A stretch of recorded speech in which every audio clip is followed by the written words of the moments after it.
A GoFundMe page posted by James Shields and removed today detailed an international custody battle playing out between he and his ex-wife Linda Olthorf, who lived in the Netherlands with their 6-year-old son. We have a twist of the case in that this custody battle, and if you look at the GoFundMe page, there's some self-reported statements that his life was spiraling out of control.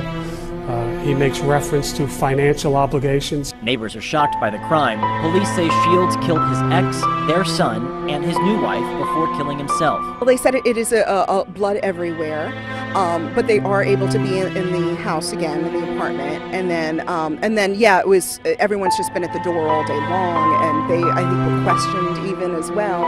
Janet Christophorus used to live above Shields and still has friends in the building.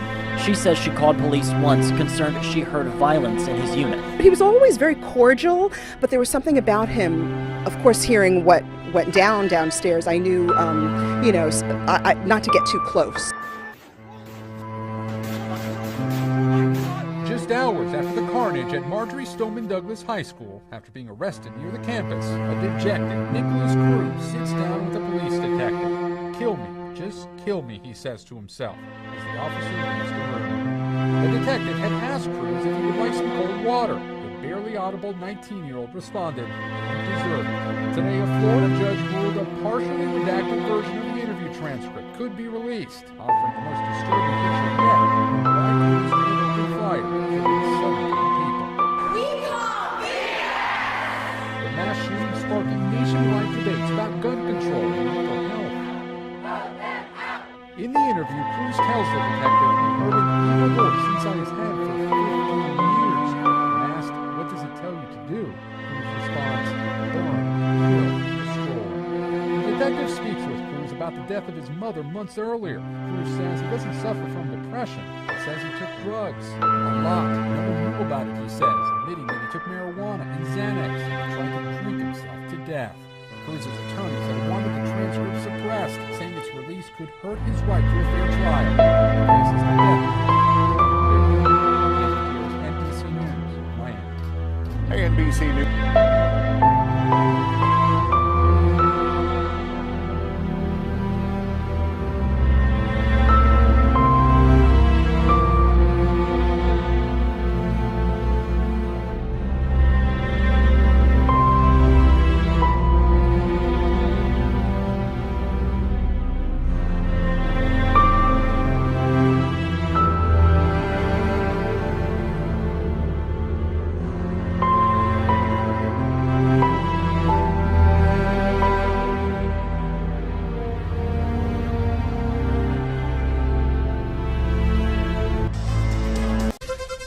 Really sad news today. Celebrity chef Anthony Bourdain, he is dead at the age of 61 from an apparent suicide. He was in France working on his television series about culinary traditions all over the world. His passing comes just 3 days after fashion designer Kate Spade killed herself at her Manhattan apartment at the age of 55, and they both leave behind children.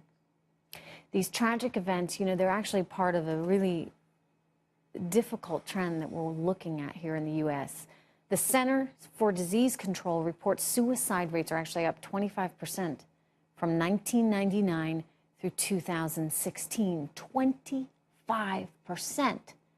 For more, I'm bringing in our Fox News and Fox Business Dr. Mark Siegel. Good to see you. Trish, good to see you. You know, we were talking a little bit in the commercial break because I have a hard time with this because I don't entirely get. I mean, you may be miserable yourself, but, you know, in the case of both of these individuals, they had kids. And at some point, like, does the illness become so bad that you don't get what it's going to do to your child if you do this to yourself? That's for sure. You're not thinking about that. The pain is so great, or the illness, as you say, is so great that it overwhelms your ability to see the impact it's having on others, or you just can't control your response. But, of course, there's also opportunity and time, usually, for professionals to intervene, for there to be help. Usually, not always, because especially with younger people that commit suicide, it's impulsive behavior sometimes. So then we don't always have a warning sign. It's troubling that this is, I mean, I said 25%, that's a staggering Staggering.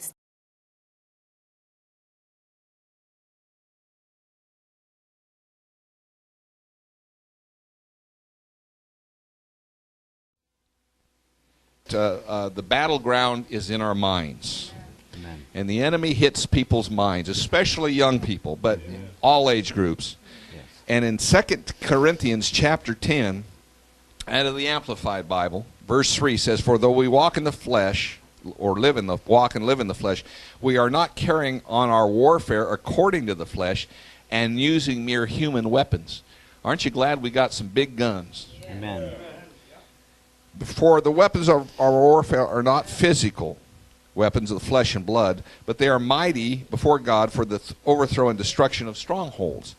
Insomuch as we refute arguments and theories and reasonings and every proud and lofty thing that sets itself up against the true knowledge of God. Everybody say true knowledge of God. True knowledge. Because there's a true knowledge of God and a false one. Okay? And we lead every thought and purpose away captive into the obedience of Christ, the Messiah, the Anointed One. Amen. Amen. So we're going to talk a little bit about this today. And it's good to have our friend Tim Thompson with us. Tim, his testimony is that he was a former psychic. He was into the occult world.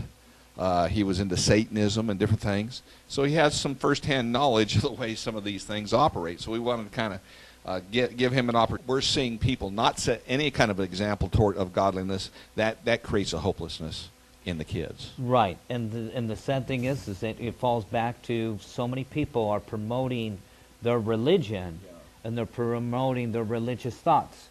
But it's not about that. It's about, once again, Jesus Christ. So you can go to church. You can be a religious person. Right. You can attend congregations, and you can attend something that's just supposed to be about Jesus or whatever, and still not really be attending a church where they're really preaching the truth of the gospel, which gives everybody hope, right?